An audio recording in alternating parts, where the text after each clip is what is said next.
नमस्कार मंडळी, welcome back to my YouTube channel. सध्या आपण ऐकतोय नारायण धारप लिखित कथासंग्रह सावधान. या कथासंग्रहामध्ये जास्त वैज्ञानिकदृष्ट्या ज्या काही गोष्टी आहेत किंवा गूढ जे वैज्ञानिकदृष्ट्या वैज्ञानिक व्याख्यांमधून जे येऊ शकतं त्या प्रकारच्या कथा यामध्ये आहेत. त्यामुळे यातून आपल्याला एक वेगळं काहीतरी ऐकायला मिळतंय. म्हणजे नेहमीप्रमाणे भूताचं काहीतरी किंवा सायकोलॉजिकल तर आहेच आहेत, पण एक वेगळ्या अनुषंगाने आपण या कथा नक्कीच ऐकू शकतो असं मला वाटतंय. आपली आजची कथा आहे नक्कल.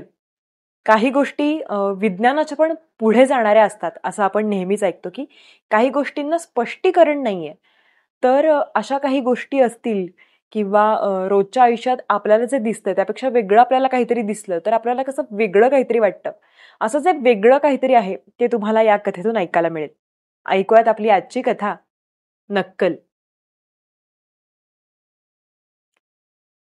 शास्त्र जगतातले नवल म्हणून कधी कधी सांगण्यात येते की काही काही यंत्रे अगदी माणसासारखी कामे करतात, पण पुष्कळांना कल्पनाही नसते की या विधानाची उलटी बाजू ही अगदी खरी आहे. काही काही माणसे अगदी यंत्रासारखी कामे करतात, ठराविक वेळेत ठराविक पद्धतीने, अगदी यत्किंचितही फरक न करता. काशीनाथ भांबुरे हा या प्रकारच्या माणसांचे उत्तम उदाहरण होते. बरीच वर्षे मुंबईत नोकरी करणाऱ्या माणसाच्या जीवनात बराचसा यांत्रिकपणा आपोआप येतोच. ही गोष्ट गृहीत धरून सुद्धा काशीनाथचे आयुष्य विस्मय वाटावे इतके यांत्रिक होते. मुंबईची स्थानिक कंपनी, तिच्यात नोकरी, त्यामुळे बदलीचा प्रश्न साऱ्या जन्मात येणार नव्हता. ऑफिस पासून बऱ्याच लांब अंतरावर उपनगरात पण चांगली जागा मिळाली होती. तीही कधी काळी बदलण्याचा प्रश्न येणार नव्हता. तेव्हा आपोआप रोज सकाळची ठराविक लोकल गाडी आलीच. पण त्याची मजल त्याच्याही पुढे गेली होती. गाडीचा ठराविक डबा, त्यातही इंजिनकडे तोंड असलेली उजव्या बाजूची ठराविक जागा, स्टेशनवरून बाहेर पडण्याचे ठराविक दार, ऑफिसपर्यंत अगदी मोजकी पावले. आपल्या मर्यादांत आपण आपले आयुष्य उत्तम रीतीने बसवलंय अशी त्याची खात्री होती. त्याला बदल नको होता. त्याच्या मित्रांनी त्याचे नाव, अर्थात चांगल्या हेतूने, एक उत्तम स्थळ या दृष्टीने काही वधूपित्यांना सुचवले. तेव्हा चौकशीसाठी आलेल्या सद्गृहस्थांना त्याने शांत पण ठाम आवाजात सांगितले होते, मला सध्या कर्तव्य नाही. केव्हा विचार ठरेल ते मी सांगू शकत नाही. अधिक चौकशीची तसदी घेऊ नका. बाहेरच्या जगात जर तो इतका काटेकोरपणे वागत होता तर मग त्याचे खाजगी वैयक्तिक आयुष्य किती आखीव नियंत्रित असेल याची कल्पनाच केलेली बरी. प्रत्येक वस्तूला एक आणि एकच जागा होती आणि प्रत्येक जागेसाठी एक आणि एकच वस्तू होती. प्रत्येक कामाला एक आणि एकच वेळ होती आणि वेळेला एक आणि एकच काम ठरलेले होते. त्यात बदल फेरफार अधिक उणे असह्य झाले असते. आठवड्याच्या 7ही दिवसांचे कपडे ठरलेले होते, त्यांच्या जागा ठरलेल्या होत्या, त्यांचा क्रमही ठरलेला होता. पावसाळ्याला जोरदार सुरुवात झाली होती. गुरुवारी संध्याकाळी पावसास सुरुवात झाली होती. आता शुक्रवारची रात्र होती आणि पाऊस धूमधडाक्याने पडतच होता. 24 तासांत अजिबात थांबला नव्हता. काशीनाथ बरोबर 10 वाजता कॉटवर पडला होता, पण बाहेर चाललेल्या तुफानी माऱ्याने त्याला नेहमीप्रमाणे ताबडतोब झोप आली नव्हती. उद्या शनिवार, तो विचार करीत होता. शनिवारी संध्याकाळी मेट्रोच्या पहिल्या शोला तो जाऊन बसत असे. पावसामुळे कदाचित ते जमणार नाही असे त्याला वाटत होते. इतरांना आठवड्याच्या शेवटाच वाटणारा उत्साह त्याला कधी वाटत नसे. त्याच्या कोष्टकात सोमवार ते रविवार सर्व दिवस सारखेच होते. सर्व वार आपापली कामे घेऊन येत आणि तसेच निघून जात. मध्येच एक अतिशय जोराचा कडकडाट झाला. त्याच क्षणी विजेच्या लखलखाटाने त्याची सर्व खोली उजळून निघाली. वीज कुठेतरी जवळपास पडली असली पाहिजे त्याला वाटले. त्याला झोप लागली. पावसाचा जोर इतका विलक्षण होता की रात्री 1-2दा त्याला अर्धवट जागही आली. पण सकाळी तो नेहमीच्या वेळी उठला तेव्हा पाऊस थांबला होता. दाढी करता करता खिडकीतून त्याने बाहेर पाहिले. सारी सृष्टी पावसाने अगदी झोडपून काढली होती. ऊन पडले तर विलक्षण उकडणारे, तो स्वतःशीच म्हणाला. स्नान आटोपून तो बाहेर आला व कपडे काढण्यासाठी त्याने कपाट उघडले. अर्ध्या वाटेवर गेलेला त्याचा हात तसाच थांबला. तो समोरच्या कपड्यांच्या गजाकडे आश्चर्याने पाहत होता. आज वापरायची पॅन्ट क्रमाने पुढे यायला हवी होती व तशी ती आली होती. काल वापरलेली पॅन्ट क्रमाने मागे गेली होती, पण त्याचा हात अर्ध्या वाटेवरच थांबला होता, कारण त्या पॅन्टच्याही पुढे एक रिकामा हँगर होता, जो तिथे असावयास नको होता. 7 पॅन्ट्स आणि 7 हँगर हे आठवड्याचे गणित होते. आजच्या व उद्याच्या अशा 2 पॅन्ट समोर होत्या व त्याने मोजून खात्री करून घेतली की वापरलेल्या 5 पॅन्ट्स मागे ओळीने लटकत होत्या. मग हा ज्यादा उपरा हँगर आला कुठून? खूप वेळा त्याला ऑफिसला उशीर झाला होता. कधी कधी तो ऑफिसला जाऊही शकला नव्हता. पण त्यामागे एखादा मोठा अपघात किंवा दळणवळणात व्यत्यय किंवा एखादा अखिल भारतीय संप अशी काहीतरी बाह्य कारणे होती व एक उसाचा सोडून त्याने हे असले अपरिहार्य बदल स्वीकारले होते. पण हे काहीतरी वेगळेच होते. त्याच्या स्वतःच्या नियंत्रणाखाली असलेल्या गोष्टीत असा बदल होणे अशक्य होते. पण समोरच्या गजावर तो मोकळा हँगर लटकत होता. त्याला अस्वस्थ वाटायला लागले. एखाद्याला वाटेल की ही किती क्षुल्लक बाब होती, पण भली मोठी गाडी रुळावरून घसरायला एखादा क्षुल्लक नटबोल्टच पुरतो. तो त्या हँगरकडे पाहत उभा होता. घड्याळाची टिकटिक त्याच्या कानी आली. वेळ जात होता. आधीच त्याची 3 मिनिटे वाया गेली होती. निरुपाय होऊन व जराशा अनिच्छेने त्याने मागची पॅन्ट काढली. त्या आगंतुक हँगर जवळून हात नेताना त्याला वाटले की आपल्या सर्व शरीरातून विजेसारखी एक शिरशिरी निघून गेली. सकाळी मनात आलेली अस्वस्थता दिवसभर त्याचा पिच्छा पुरवत राहिली. ऑफिसच्या कामाकडे त्याचे हवे तसे लक्ष लागत नव्हते. त्याच्या डोळ्यांसमोर सारखा तो हँगर येत होता. रात्रीच्या वेळी कोठून तरी अवचितपणे उपस्थित झालेला, दिवसाच्या वेळी साळसूतपणे गजावर लटकणारा तो रिकामा हँगर. विमनस्क मनाने तो परत आला. खोलीचे कुलूप उघडताना त्याला दिसले की आपले हात कापत आहेत. तो खोलीत आला व सरळ कपाटाकडे गेला. जराशा रागाने त्याने दार खसदिशी उघडले. पॅन्टच्या रांगेसमोर फक्त एक हँगर लटकत होता. 6 पॅन्ट्स व एक रिकामा हँगर. बेरीज 7 आणि बरोबर. तो आराम खुर्चीत बसला. त्याचे समाधान होत नव्हते. आपल्याला दिसलेल्या गोष्टीचे तो स्वतःला समाधानकारक स्पष्टीकरण देऊ शकत नव्हता. सकाळी हँगर दिसला ते खरे की आत्ता हँगर दिसत नाही हे खरे. तो ताडदिशी खुर्चीवरून उठला व त्याने गजावरून हात फिरवला. तिथे काहीही नव्हते, म्हणजे 7 हँगर्स शिवाय. आपण काय केले हे पाहताच त्याला धक्का बसला. छे, असे उपयोगी नाही, तो स्वतःला सावरत म्हणाला. त्याने पायातले बूट काढले, त्यात मोजे घातले व हाताने बूट उचलून तो दाराजवळ रॅकपाशी गेला.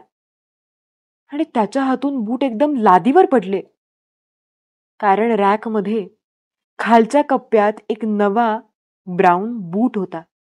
एकच नवा कोरा उजव्या पायाचा डार्क ब्राऊन बूट. काही गोष्टी डोळ्यांना दिसल्या तरी मेंदूला त्यांचा खरा अर्थ लावायला वेळ लागतो. सत्यसृष्टीशी, ठराविक संकेतांशी त्या इतक्या विसंगत असतात की कोणत्याही संदर्भाच्या चौकटीत ते बसतच नाहीत. काशीनाथ कितीतरी वेळ त्या एकाच नव्या कोऱ्या बुटाकडे पाहत होता. इथे वेगळे चुकीचे असे काय हे त्याला लवकर उमगेनाच, पण काहीतरी बरोबर नाही हे मात्र सारखे जाणवत होते. जेव्हा त्याला ते ज्ञान झाले तेव्हा एखादा फटका बसल्यासारखा तो मागे कोलमडला. विस्फारलेल्या डोळ्यांनी तो त्या बुटाकडे पाहतच राहिला, कारण तो बूट त्याचा नव्हता. कोणत्याही रीतीने त्याचे स्पष्टीकरण करता येत नव्हते. आधी हँगर आणि आता हा बूट. घाईघाईने तो खोली बाहेर पडला. माझ्या खोलीत हा काय प्रकार चाललाय, तो मनाशी सारखा विचार करीत होता. कोणीतरी त्याची थट्टा करीत होते का? शक्य नाही. इतक्या निकट परिचयाचा त्याचा कोणी मित्रही नव्हता, आणि या प्रकारांना अर्थ तरी काय होता? पण हे प्रकार त्याच्या खोलीतच का होत होते, आणि त्याहूनही महत्वाचे हे कसे होत होते? विचारांना सारे रान मोकाट झाले होते. पण नक्की दिशा अशी कोणतीच नव्हती. एक गोष्ट स्पष्ट झाली होती. कोणाच्या खास हेतूने असो, अगर योगायोगाने असो, त्याच्या खाजगी आयुष्याला सुरुंग लागला होता.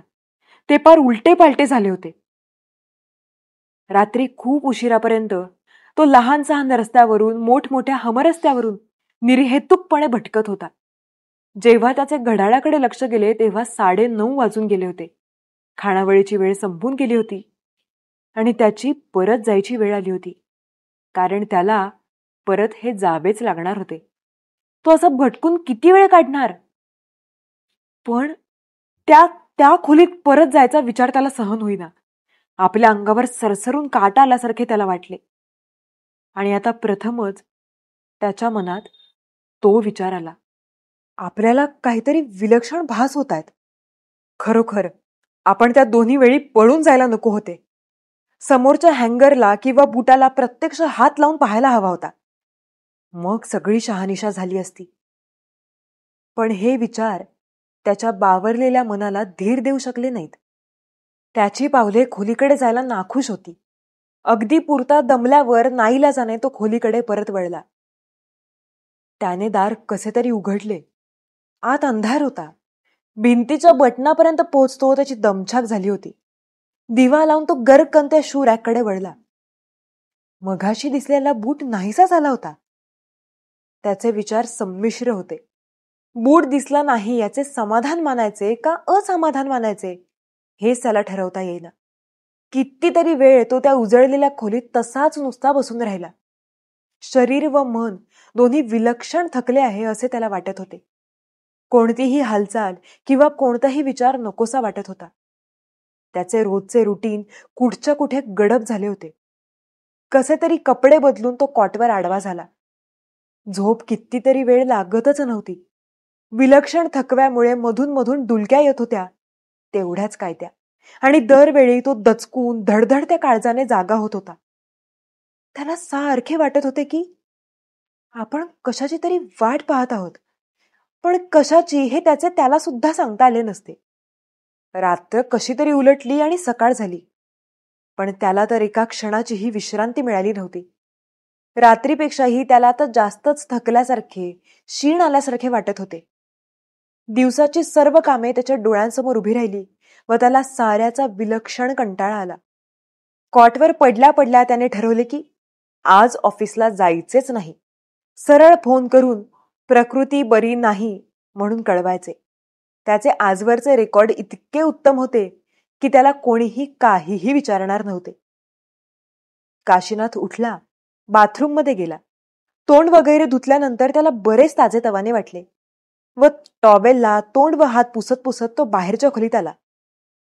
त्याच्या नकळत त्याची नजर आधी कपड्यांच्या कपाटाकडे व मग शू रॅककडे वळली. एकाएकी त्याला वाटायला लागले की खोलीत काहीतरी बदल झालाय. कपाळाला आठी घालून त्याने चारही बाजूंना नजर फिरवली. खोली एकदम भरल्यासारखी वाटत होती. पुन्हा एकदा त्याची नाडी जलद धावायला लागली होती. खोलीतल्या एकेका वस्तूवरून त्याने सावकाश नजर फिरवली. कपाट, टेबल, रेडिओ, खुर्च्या. त्याची नजर अडखळली व खुर्च्यांवरून परत परत फिरायला लागली. खोलीत 3 बसक्या हिरवट वेताने विणलेल्या खुर्च्या होत्या. पण हेच तर चूक होते. तिथे 3 खुर्च्या असावयास नको होत्या. त्याच्या मालकीच्या हौसेने खरीदलेल्या 2च खुर्च्या होत्या. ही आणखी एक अगदी तशीच पण अनाहूत खुर्ची कुठून आली? का त्याचीच काही चूक होत होती? त्याच्या खुर्च्या मुळात होत्या किती? 2 का 3? त्याला खरोखर खुर्ची दिसत होती का भास होत होता? भास होत असला तर कोणती खुर्ची खोटी होती? काय विचार करावा हेच त्याला सुचेना आणि त्या विलक्षण खोलीत क्षणभरही थांबवेना. त्याला वाटले आता आपल्याला भोवळ येणार आहे व आपण खाली पडणार आहोत. त्याला आधार हवा होता, पण समोर मांडलेल्या खुर्च्यांकडे जायची त्याची छाती होईना. या तिन्हीतून खोटी खुर्ची तो कशी शोधून काढणार आणि चुकून नको त्या खुर्चीला हात लागला तर? त्याला गुदमरल्यासारखे वाटायला लागले आपण कोणत्या तरी विलक्षण सापळ्यात सापडत आहोत असे त्याला वाटायला लागले. त्याला कोणाची तरी मदत हवी होती, सल्ला हवा होता. त्याच्या सांगण्यावर कोणाचा विश्वास बसेल? एक ज्यादा हँगर, एक ज्यादा बूट, एक ज्यादा खुर्ची, अशा गोष्टी कुठे घडतात? वेड्यांच्या इस्पितळात. त्याला वेड लागले होते का? कोण सांगेल? अशा गोष्टी कोणाजवळ बोलून दाखवायच्या? डॉक्टरने काशीनाथला बसवून घेतले होते. त्याला वेळ आहे असे कळल्यावर त्यांनी त्याला गर्दी कमी होईपर्यंत थांबवून घेतले होते व मग त्याने डॉक्टरना सर्व काही सांगितले होते. आधी त्याचे शब्द अडखळत येत होते. त्याला संकोच वाटत होता. आपली जीभ बळेच रेटावी लागत होती. पण त्याचा प्रांजळपणा व ते चमत्कारिक अनुभव सांगताना होणारी त्याची चलबिचल त्यांना अगदी उघड दिसत होती. त्याचे बोलणे पूर्ण होईपर्यंत ते मध्ये एक शब्दही बोलले नाहीत. मग त्यांनी काशीनाथला एका मागोमाग एक असे शेकडो प्रश्न विचारले. आजवरचे त्याचे आयुष्य, त्याच्या आवडीनिवडी, त्याचे छंद, सर्व काही त्याच्याकडून काढून घेतले. मग ते बराच वेळ स्वतःशीच विचार करीत बसले. जेव्हा काशीनाथला वाटले की ते आता काहीतरी बोलणार आहेत, तेव्हा त्याने एक हात वर करून त्यांना थांबवले व तो अजिजीच्या स्वरात म्हणाला, डॉक्टर, माझी एक रिक्वेस्ट आहे. काय? तुम्ही माझ्याबरोबर चला आणि प्रत्यक्षच पहा. त्यांनी काशीनाथकडे जरा निरखून पाहिले व शेवटी ते म्हणाले, ठीक आहे, तुम्ही म्हणतच असाल तर चला. त्यांच्याच गाडीतून दोघे जण त्याच्या ब्लॉकवर आले. काशीनाथने खोलीचे दार उघडले. दार उघडताना हातांची थरथर, छातीतली धडधड ही आता नेहमीचीच गोष्ट झाली होती. त्याने दार धाडदिशी उघडले व एक मोठा श्वास घेऊन तो आत आला. तिन्ही खुर्च्या होत्या तशाच मूकपणे बसल्या होत्या. दाराच्या आत एका पावलावर काशीनाथ थांबला. तो बोलला तेव्हा त्याच्या आवाजातही कंप यायला लागला होता.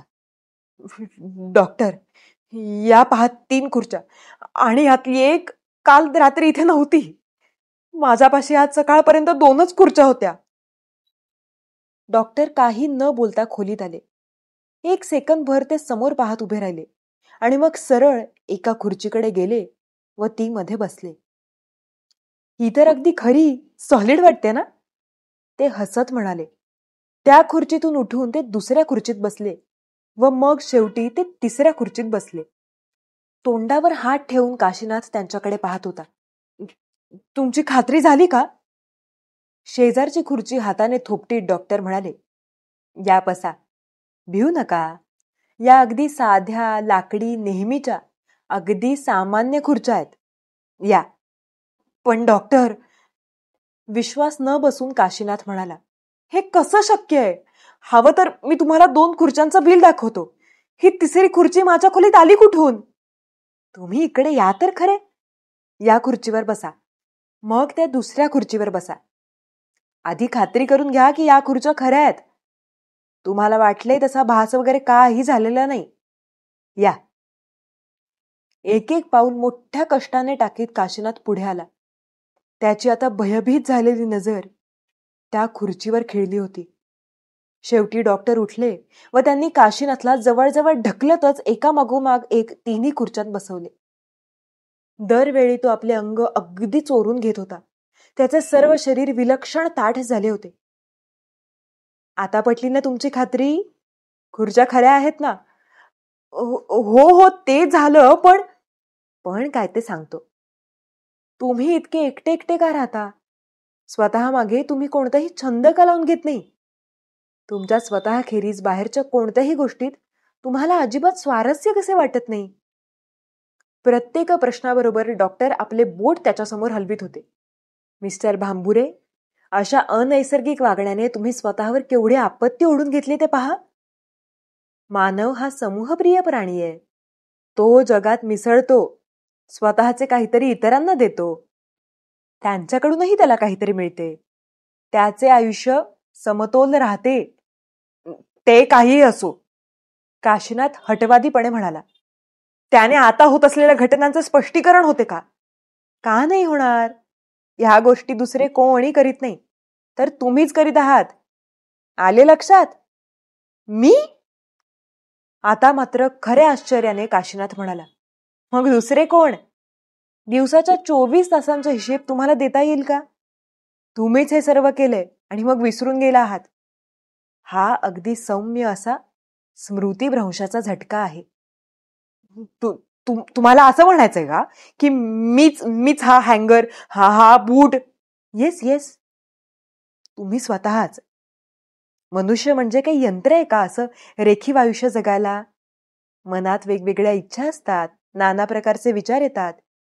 इतरांच्यात माणूस मोकळेपणाने मिसळला की शब्दांच्या थट्टा, विनोदाच्या रूपाने ही वाफ दवडली जाते. मनावरचा ताण कमी होतो. तुम्ही स्वतःला हा वाव दिलाच नाही आणि आता तुम्ही स्वतः पण जागत्या मनाला जाणवणार नाही अशा रीतीने या लहान सहान गोष्टी करीत आहात. एखादी खुर्ची मी स्वतः आणलेली मला आठवणार नाही? अहो भांबुरे, लोक याहीपेक्षा भयंकर गोष्टी करतात आणि पार विसरून जातात. तुमची केस तर अगदी साधी सरळ आहे. आणि आता तुम्ही काय सुचवता?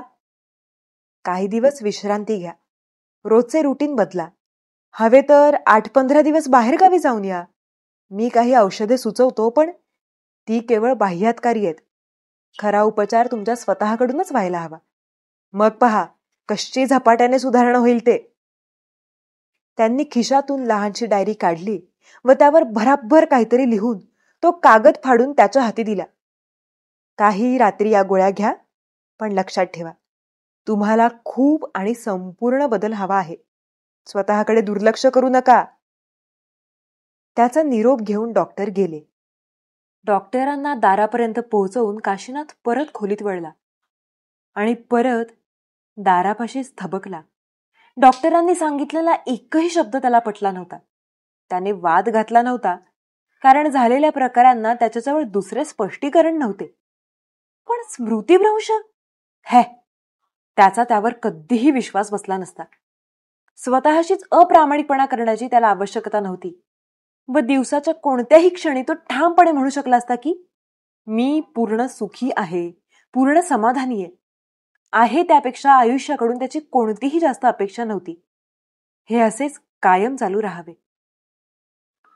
स्मृतिभ्रंश, इथे वेगळेच काहीतरी घडत होते. डॉक्टरांची विचाराची दिशाच चुकली होती. त्याला स्वतःलाच या गुढाचे रहस्य शोधून काढणे भाग होते.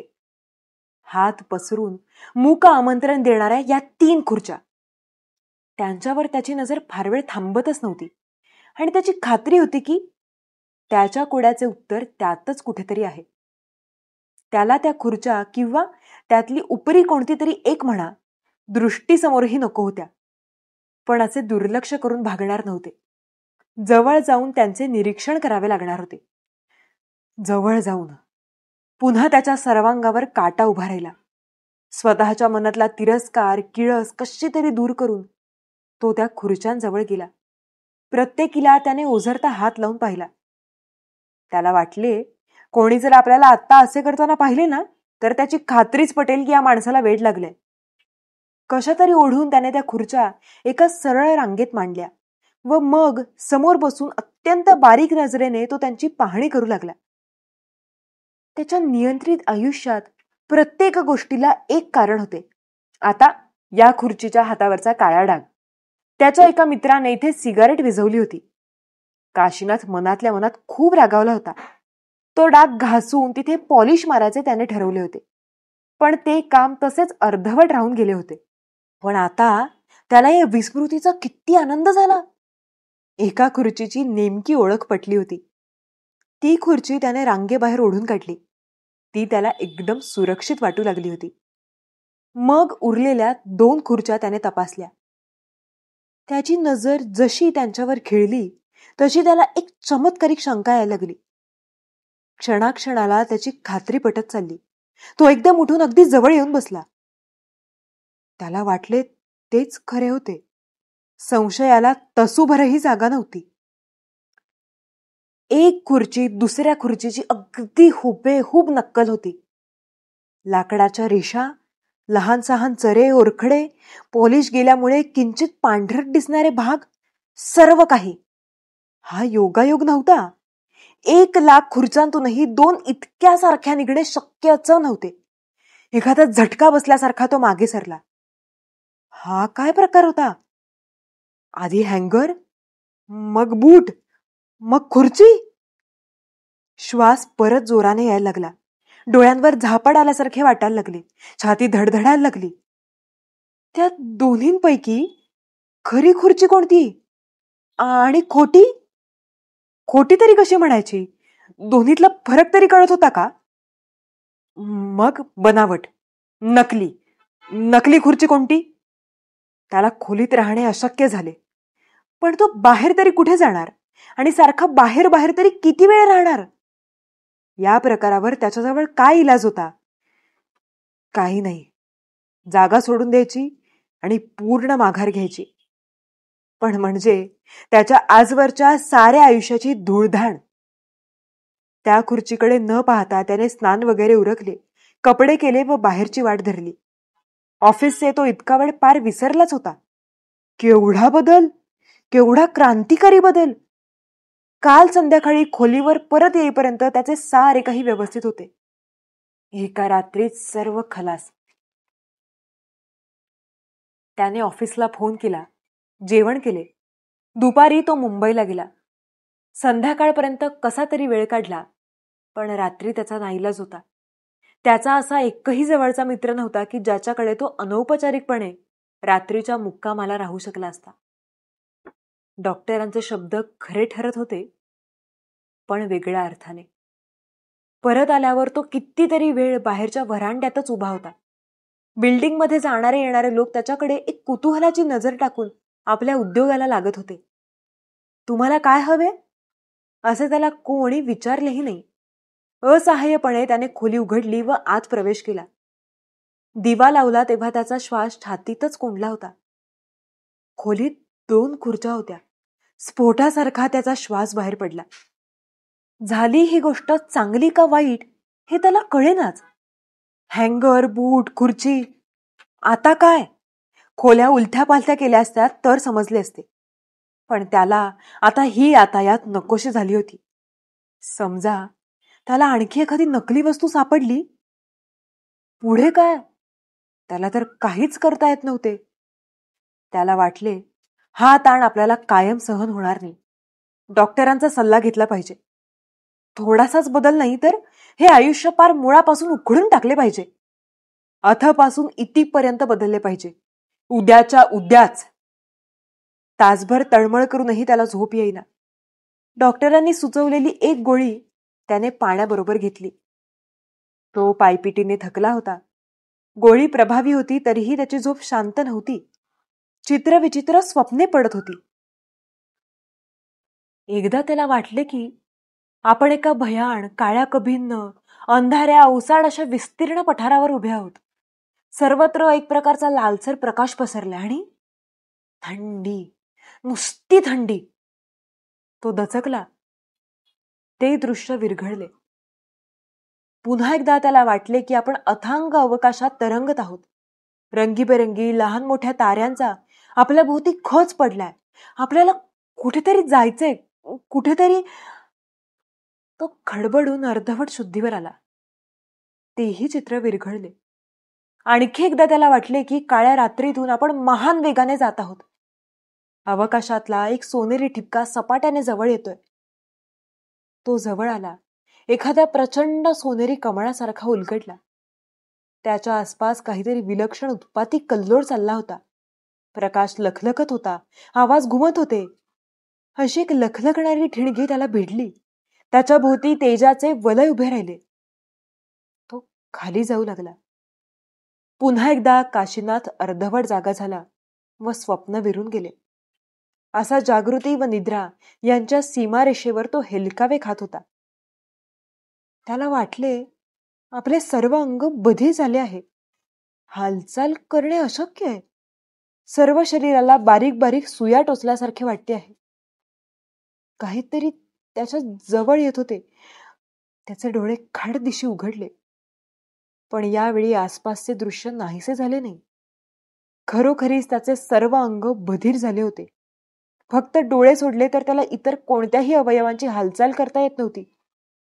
त्याची नजर अर्धप्रकाशित खोलीत गरगर फिरत होती. डोळ्यांच्या अगदी कोपऱ्यांतून त्याला काहीतरी दिसले. जीव घेण्या वेदनांकडे दुर्लक्ष करून त्याने मान किंचित वळवली. कॉटवर त्याच्या शेजारीच काहीतरी होते. अजून त्याला नीट रंग, रूप, आकार नव्हता. ते एखाद्या कापसाच्या ढिगासारखे वाटत होते. पण लांबच लांब पसरलेला तो आकार पाहून काशीनाथची भीतीने बोबडीच वळली. त्याच्या अंगाचा बधीरपणा कायम होता, वाढलाही होता. नाहीतर तो होता तसाच धावत पळत खोलीबाहेर पडला असता. त्याच्या शेजारच्या आकाराला स्पष्टपणा येत होता, रेखीवपणा येत होता. आणि आता यातून जो एक सूचकपणा जन्म घेऊ पाहत होता तो मात्र भयानक होता. त्याच्या शेजारी कॉटवर एका माणसाची आकृती घडवली जात होती. सर्व शरीरभर अजून त्या टोचण्या जाणवत होत्या.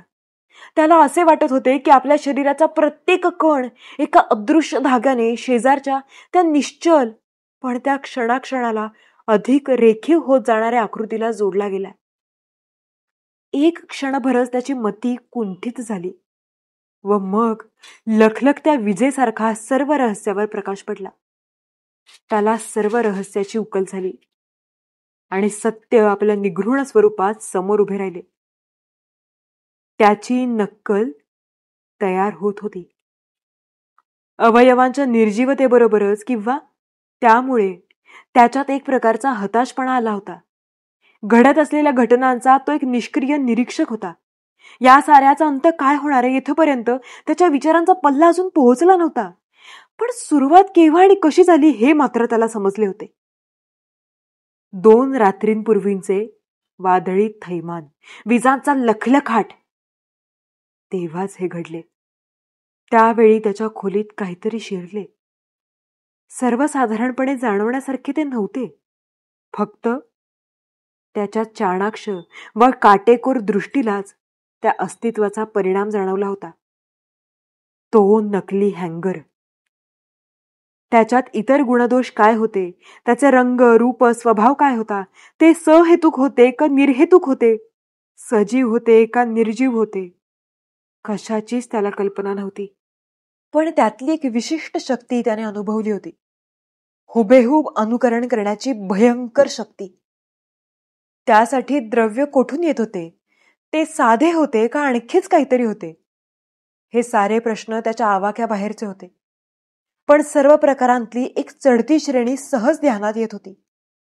आधी साधा लाकडी हँगर, मग त्यापेक्षा जरा जास्त मोठा, जरा जास्त अवघड असा एक बूट, मग त्याहीपेक्षा मोठी कठीण अशी खुर्ची, आणि आता मानवी शरीर. ती क्रिया सावकाशपणे व अविरोधपणे चालू होती. त्याच्या सर्व अवयवांवर, डोळे सोडले तर इतर सर्व इंद्रियांवर, एका विलक्षण शिथिलतेचा पगडा बसला होता. तो हलू शकत नव्हता, आवाज करू शकत नव्हता, फक्त समोरचा अघोरी प्रकार पाहू शकत होता.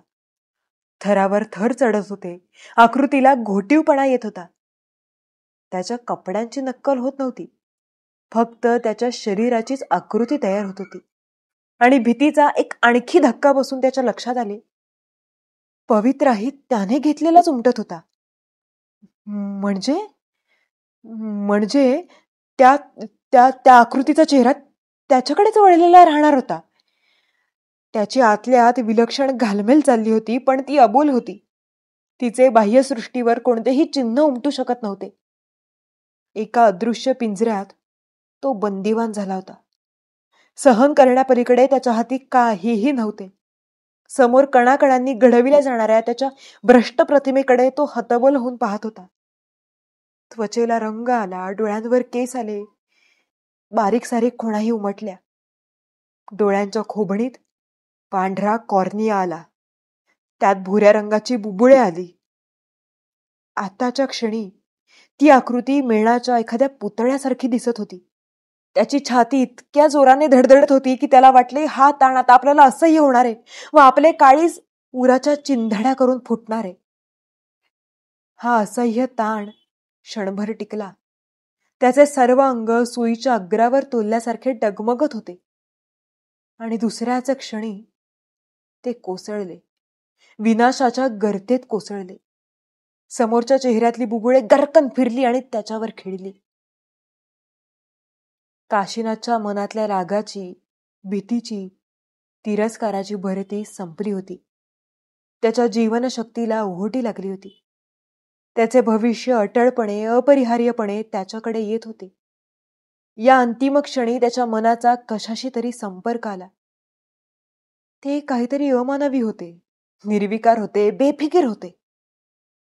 मानसिक स्पर्शाचा हा एक क्षण, पण तो युगांतापर्यंत ताणला गेला आहे, असे काशीनाथला वाटले. हे मानसिक दळणवळण तिरस्करणीय होते, घृणास्पद होते, पण ते त्याच्यावर लादले गेले होते. त्याच्या सर्व प्रश्नांना उत्तरे मिळत होती. तू कोण आहेस? मला माहित नाही. तू कोठून आलास? मला माहित नाही. तू केव्हा आलास? परवाच्या वादळी रात्री. तू कसा आलास? लखलखत्या ठिणगीवर बसून. स्वप्नातले एक चित्र काशीनाथ समोर स्पष्टपणे उभे राहिले. इतके दिवस कुठे होतास? काळ्या पोकळीत तरंगत होतो. आणखी एक चित्र. त्याआधी कुठे होतास? निष्प्राण झालेल्या आमच्या जगात. आणखी एक स्वप्नचित्र. तूच वेगवेगळ्या वस्तूंची रूपे घेत होतास? हो. का? तो माझा गुणधर्मच आहे. आता माझं रूप घेणार आहेस? हो. आणि त्यात माझा अंत होणार आहे? उत्तर नाही. एक बेपर्वाईची थंड भावना. तुम्ही किती आहात? का तू एकटाच आहेस? आम्ही असंख्य आहोत. आणि तुम्ही सर्वजण हेच करीत आहात? होय. म्हणजे पृथ्वीवरच्या मानवजातीचा अंत होणार आहे की काय? उत्तर नाही. पुन्हा ती थंड निर्विकार तुच्छता. माझ्या हे लक्षात तरी आलं. इतर कोणाला कळणारही नाही. नाही. पण का? का? का? जीवन व प्रसार हा जीवसृष्टीचा अधिस्थित गुणधर्म आहे. काशीनाथला थकल्यासारखे वाटायला लागले होते.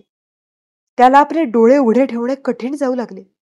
मनातले विचारही नीट संकलित करता येईनात. चैतन्य आणि अस्मिता कणाकणांनी झिरपून चालली होती. जाणीवेचा धगधगता सूर्य मंदावला होता. त्या जागी आता एक अंधुक अशी ठिणगीच तेवढी राहिली होती. विस्मृतीची प्रचंड काळी लाट आली. त्याखाली ही लहानशी ठिणगीही मालवली गेली. डॉक्टर काशीनाथच्या खोलीतून घरी गेले खरे, पण मनातल्या मनात त्यांना काशीनाथची केस अस्वस्थ करीत होती.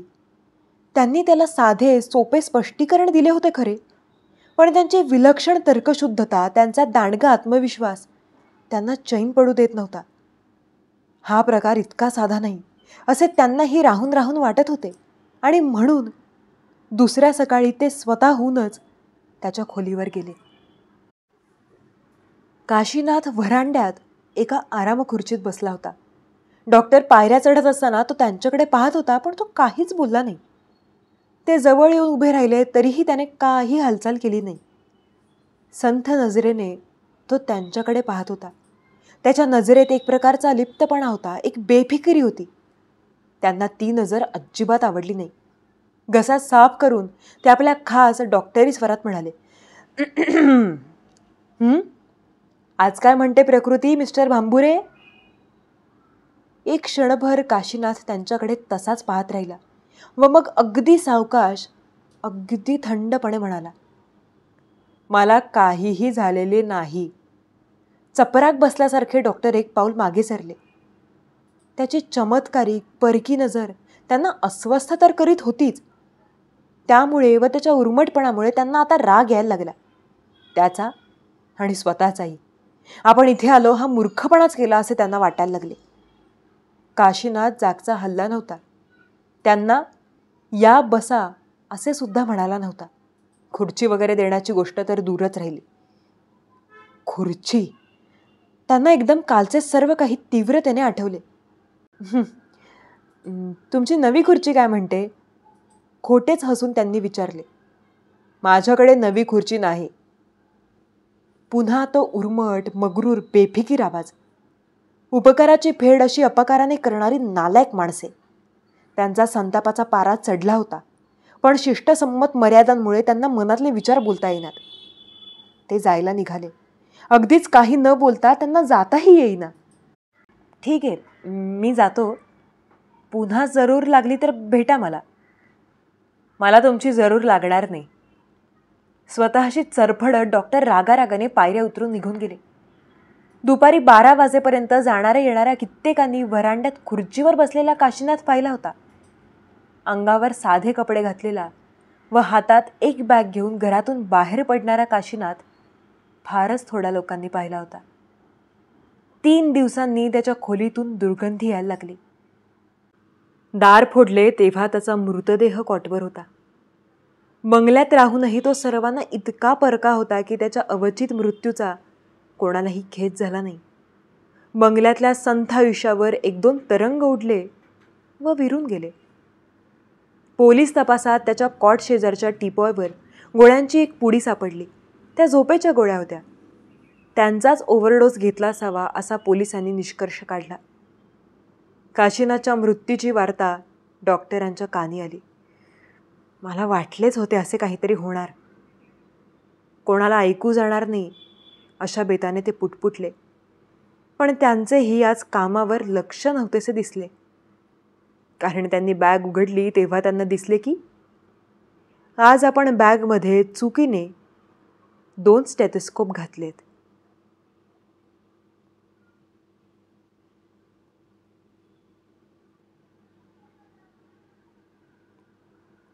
ही होती आपली आजची कथा नक्कल.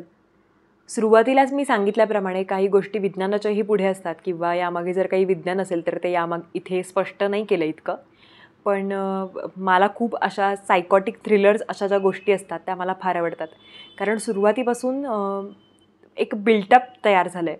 म्हणजे आता पुढे काय होणार अशी एक छान उत्सुकता लागून राहते. आणि छोट्या छोट्या गोष्टींपासून मोठमोठ्या गोष्टी घडायला लागतात आणि आपल्याला वाटतं की नेमकं काय होतं आहे.